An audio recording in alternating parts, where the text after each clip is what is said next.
Indonesia, negeri seribu pulau, adalah rumah bagi kekayaan alam yang tidak tertandingi. Sawah hijau membentang sejauh mata memandang, menghasilkan beras yang menjadi kebutuhan pokok. Sementara di bagian timur, rempah-rempah beraroma kuat, cengkeh, pala, dan kayu manis, tumbuh di Kepulauan Maluku, yang dikenal dunia sebagai Spice Islands. Namun, kisah Nusantara tidak hanya tentang kekayaan alamnya. Letaknya yang strategis, di persimpangan Samudra Hindia dan Pasifik, menjadikannya pusat perdagangan dunia. Jalur ini dikenal sebagai jalur sutra maritim, penghubung peradaban besar dari timur hingga barat.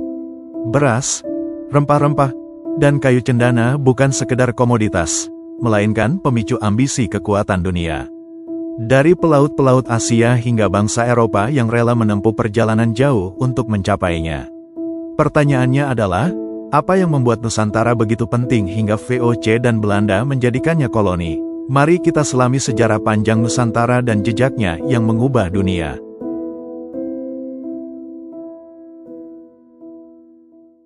Jalur sutra maritim adalah jalur perdagangan yang menghubungkan peradaban besar melalui lautan.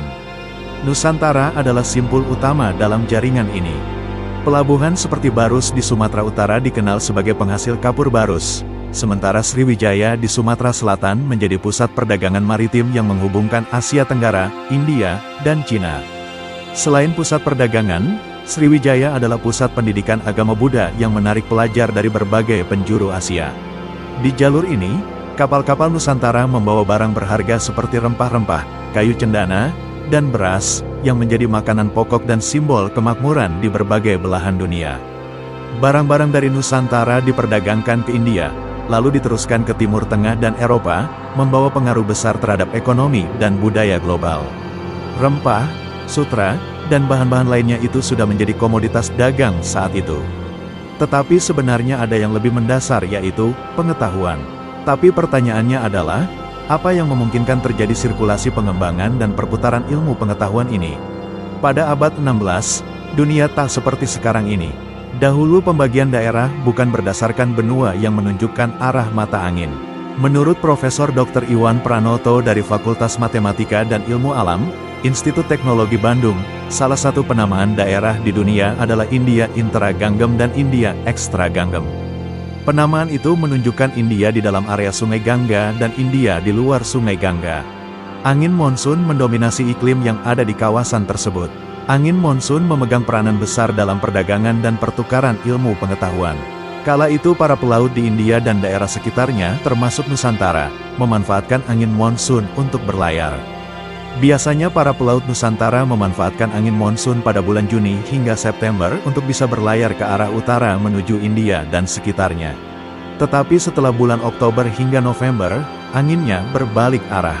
Oleh karena itu, tekanan besar yang sebelumnya berada di lautan India, akan berbalik ke pegunungan Himalaya, yang menghasilkan angin ke arah sebaliknya, yaitu ke Nusantara. Perdagangan ini tidak hanya membawa kekayaan.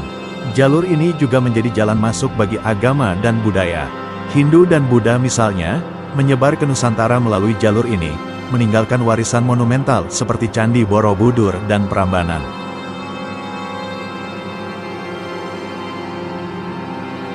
Tetapi bukan hanya rempah-rempah yang mencuri perhatian para pedagang dunia. Ada satu lagi harta Nusantara yang tak kalah penting. Beras. Sebagai makanan pokok, beras adalah simbol kelimpahan dan kemakmuran yang bahkan melampaui batas-batas budaya. Di Nusantara sendiri, keberadaan beras telah menjadi bagian dari kehidupan sehari-hari selama ribuan tahun, menciptakan hubungan mendalam antara manusia, tanah, dan alam. Namun, nilai penting beras tidak hanya dirasakan oleh masyarakat lokal, tetapi juga oleh dunia yang terus mencari sumber pangan untuk menopang kehidupan mereka. Dengan tanah vulkanik yang subur dan sistem irigasi seperti Subak di Bali, masyarakat Nusantara menghasilkan padi dalam jumlah besar. Namun, peran beras tidak hanya berhenti di meja makan kita. Dalam jaringan perdagangan global, beras Nusantara menjadi salah satu komoditas yang diekspor ke India dan Timur Tengah. Para pedagang Arab mencatat kelezatan beras tropis ini, yang digunakan dalam perjamuan bangsawan dan ritual keagamaan.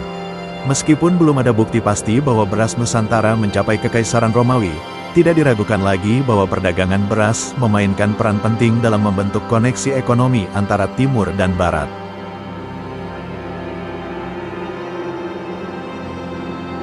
Jika beras adalah makanan pokok, maka rempah-rempah adalah barang mewah yang dicari dunia. Kepulauan Maluku, dengan cengkeh dan pala, menjadi sumber kekayaan yang tak tertandingi. Nilainya begitu tinggi sehingga rempah-rempah ini dijuluki emas dari timur. Rempah-rempah Nusantara bukan hanya bumbu, tetapi juga obat, bahan ritual keagamaan, dan bahkan simbol status sosial. Rempah-rempah juga sering dianggap sebagai anugerah dewa dalam cerita rakyat Maluku. Jalur perdagangan rempah-rempah ini membawa Nusantara ke pusat perhatian dunia. Dari pelabuhan-pelabuhan seperti Sriwijaya, rempah-rempah ini dikirim ke India, Timur Tengah, dan akhirnya ke Eropa. Namun, kekayaan ini juga memicu ketamakan. VOC, perusahaan dagang Belanda, datang ke Nusantara bukan hanya untuk berdagang, tetapi untuk memonopoli perdagangan rempah-rempah. VOC melihat Nusantara sebagai sumber kekayaan tak terbatas, terutama rempah-rempah. Mereka menggunakan kekuatan militer untuk menguasai Maluku, menghancurkan saingan lokal dan sistem perdagangan tradisional Nusantara, dan memaksakan sistem tanam paksa. Kekayaan yang dirampas VOC dari Nusantara menjadi fondasi ekonomi Belanda di Eropa. Pada 1669, VOC menjadi perusahaan swasta terkaya yang pernah ada di dunia, dengan kepemilikan lebih dari 150 kapal dagang, 40 kapal perang, 50.000 karyawan, 10.000 tentara swasta, dan pembayaran dividen 40% dari investasi awal. VOC memiliki nilai saham perusahaan sebesar 78 juta gulden Belanda, itu merupakan nominal yang sangat besar, serta keberhasilan bisnis yang cukup solid bahkan hingga hari ini. Nilai tersebut hari ini diperkirakan senilai 7,9 triliun dolar. Tentu kekayaan VOC sangat besar apabila dikonversi ke rupiah. Nilainya mencapai 112 kuadriliun rupiah, nilai yang fantastis. Pada puncaknya, saham VOC bernilai setara dengan gabungan Apple, Microsoft, Amazon, dan perusahaan besar dunia lainnya, dengan total 7,9 triliun US dollar. Artinya, perusahaan paling berharga di dunia saat ini, Apple, hanya bernilai sekitar 11% dari saham yang dimiliki VOC.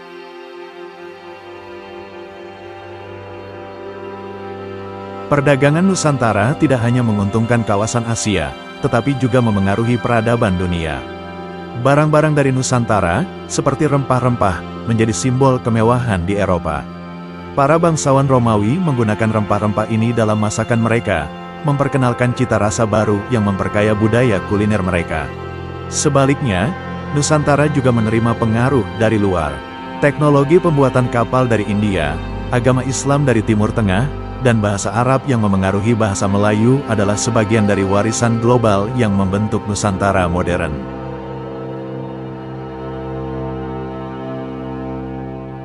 Sejarah Nusantara adalah cerita tentang kejayaan dan kontribusi besar kepada dunia. Dari sawah-sawah kecil hingga menjadi pusat perdagangan global, Nusantara telah membuktikan dirinya sebagai aktor utama dalam sejarah peradaban manusia. Namun, sejarah juga mengingatkan kita akan harga yang harus dibayar.